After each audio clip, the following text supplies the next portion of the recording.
New Obsidian Flames reveals have been announced by way of Ruler of the Black Flames. There was also an official reveal of the Gold Charizard EX by Pokemon. But are they enough to get excited about, or just confirmation of what we've been dreading all along? A Pokemon LGS that delivers some of the best prices out there made a claim that Scarlet and Violet 151 is underprinted, and the internet fights back hard. More Pokemon Card 151 product is coming to Japan this month, as Pokemon Co. fights back against scalpers and increasing demand. Has the market accounted for it yet? Or is 151 still more expensive than ever? We'll be wrapping things up with the deals of the week, because this is the Pokemon TCG news of the week. So let's get to it.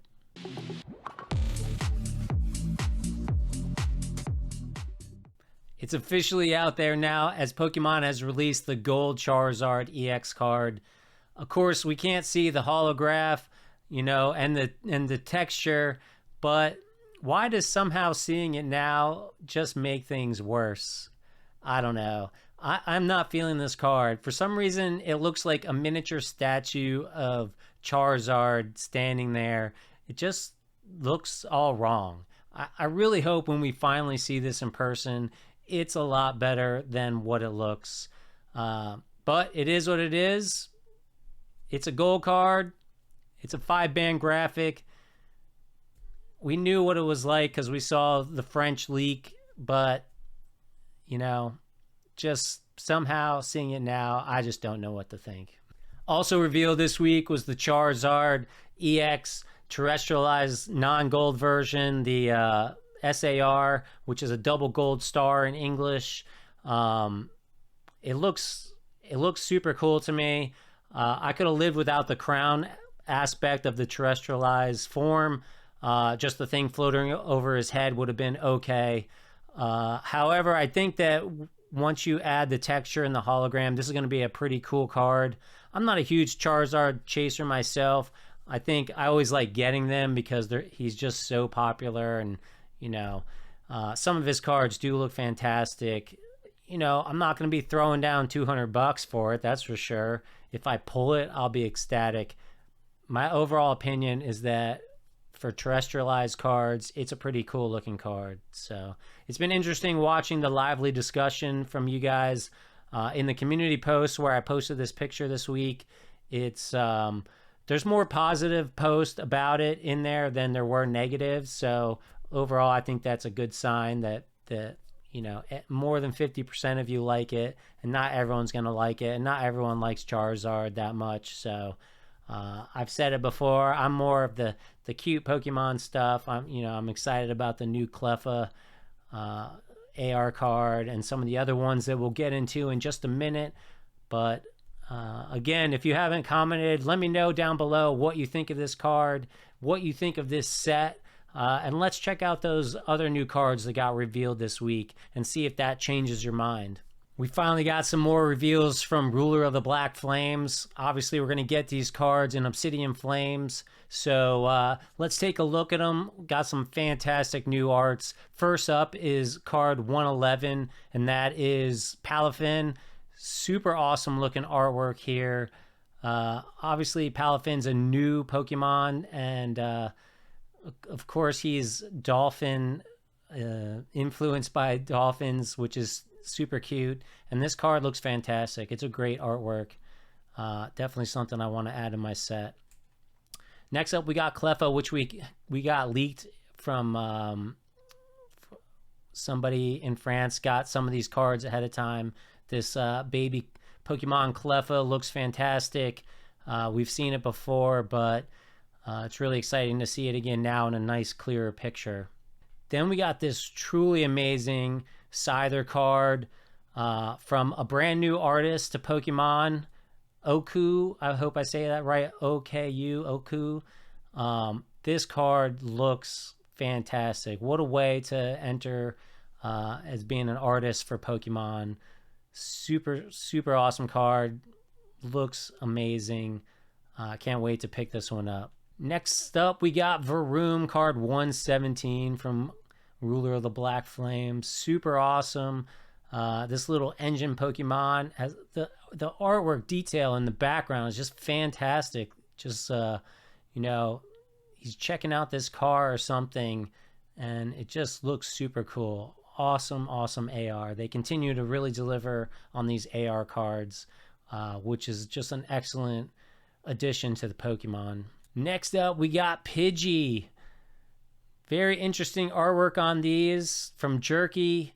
A 3-part series. It looks super awesome. His next card is the Pidgeotto, of course. You can see here, we've seen this one before. This was one of the French leaks. He's standing on Route 4 from the Kanto region. As you saw on the previous card, he was standing on Route 1, which is not much, but some forests and some little bushes to find your Pokemon sneaking around in. You know, he's carried the artwork throughout the 3. And we'll jump ahead to his final SAR card, card 136, just to round it out with the Route 18 background.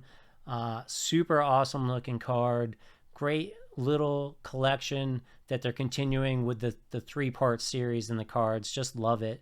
The artwork on those look fantastic. Next up, we got card 135, which is Reverum. This card, the artwork looks fantastic. It's a SAR, so it's going to have texture, and I can't wait to see what this card looks like in person. Reverum is obviously a brand new Pokemon to the series. It's interesting because he's an engine. Again, the detail and the background of this card looks fantastic. Then we have some trainers. We got Greta. Again, here we go with the $1 million card in Japan. The artwork looks fantastic. Then we have Poppy, so adorable, sitting up on top of Caparaja. I love that a Pokemon is featured in her card with her. She's taking a nap and he's carrying her through the forest or something. This is definitely going to be a chase for a lot of people as well. It looks fantastic. Super cool card. The English version of Rhyme was also revealed this week. Draw 3 cards and switch out your opponent's active Pokemon to a benched Pokemon. Another cool full art trainer that's coming out in Obsidian Flames. So what do you guys think? Are these new reveals enough to get you excited about Obsidian Flames? Or are you just like, forget it, I'm going to save my money and move on to 151? Me, I've already put in my pre-orders for a couple booster boxes and some other collections from this set. I'm looking forward to it. I'm looking forward to seeing what other secrets are out there that we don't know about yet. I'm hoping there's going to be some real bangers in there, but we'll see. Some other new trainer cards got revealed this week. First up is a stadium called Pokemon League Headquarters, or HQ. That makes the attack cost for all Pokemons 1 extra energy. Next up, we got Ortega. It allows you to look at your opponent's hand and put one of their cards on the bottom of their deck. And we already saw the SAR Greta card, the cheap one, the cheap common version of Greta.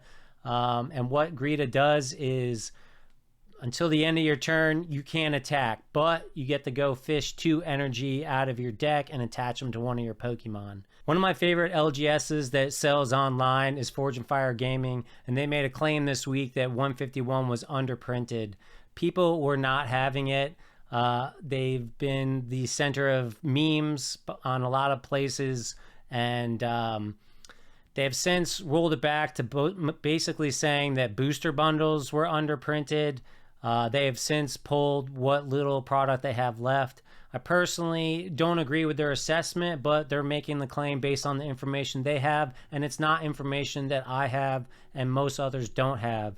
There are a few other people that claim to have distributor contacts that they get product from who are also seeing diminished amount of product that they can order, but pre-orders are still available on all the big box stores. Target, Walmart, which has the worst prices, so don't even look, and Best Buy has most of the products still available. GameStop has every product still available, and they're the cheapest of the big box stores if you have a pro membership, because they've gone back to MSRP, and pro membership gives you 5% off. They all seem to have limits. I ordered my 1 booster bundle from Best Buy, which is all they allow. I ordered 5 from GameStop because that's all they allow. You know, maybe there is this paradigm shift, at least for Wave 1 for some reason, from LGSs to big box stores. Obviously, the big box stores have a lot more buying power. In the past, they haven't gotten all the products. I wouldn't FOMO. Get your pre-orders in where you can find them. You know, whether it's big box or LGSs. Long term, you might save, but you might not get Wave 1 as much as you like. I think it will definitely be printed and printed and printed for quite a while. This is going to be our holiday set leading up to Christmas. If we're lucky, maybe we'll see some sales at Black Friday, but definitely don't FOMO for this set. My advice is do what I did. Get your Best Buy in, get your GameStop in, and then just sit back and wait till those sets finally come out. It's going to be an awesome set. It's going to be printed to death. You're going to be able to complete the set if you got the money to keep buying products or buy singles. It's not a huge set. It's not going to be that hard to complete. With 151 in mind, let's turn to the Japanese market quickly. Pokemon Card 151 in Japan is supposed to have another big wave this week. On the 21st, it's supposed to start getting delivered to shops. I was curious whether or not that information has started to bring the prices down. I looked at all the top cards. Most of the cards have really not changed a huge amount since release. Some of them did a dip and then they went back up. Some of them went up and they dipped back down. Right now, they're very close to what they were when they started. The Mew EX started at around 150 bucks. It's about 160 now. It really hasn't changed much. That Zapdos EX card, which is super awesome, started around 75 bucks. Now it's at 80. Again, not a huge change. Charizard went up a little bit, went from 106 in the beginning to 134 bucks. I think that people want it, but maybe the artwork's not fantastic enough for people to really go nutso for it. And again, I guess I would say that Japan seems to like the full art trainers, the waifus a lot more. But if you look at like Erica's Invitation, that one started at about 500 bucks and that's fallen to 300. I think it just started way too ridiculous and it had to get corrected some. Some of the other cool cards like Giovanni has dropped a bit from like 40 down to 30. The Mew gold card dropped from about 65 down to 50. The Blastoise went up a little bit from 35 to 42. It's not really a huge change. And the other Erica's card dropped from 266 to 182. Again, it started out really high and it's probably been correcting. So all in all, I feel like even though there were some dips and rises, the market's pretty much been steady for Japan. You can't say that's for the singles. You can't say the same for the sealed boxes. Those tend to keep going up. I'm hoping once the wave comes out next week, it will start driving the boxes down. And then, of course, in September, when the made-to-order start going out, it should get even cheaper. It seems that other sets seem to be dropping in price. Not enough for me to get in. I want my boxes about 50 bucks, but they do seem to be dropping a little bit.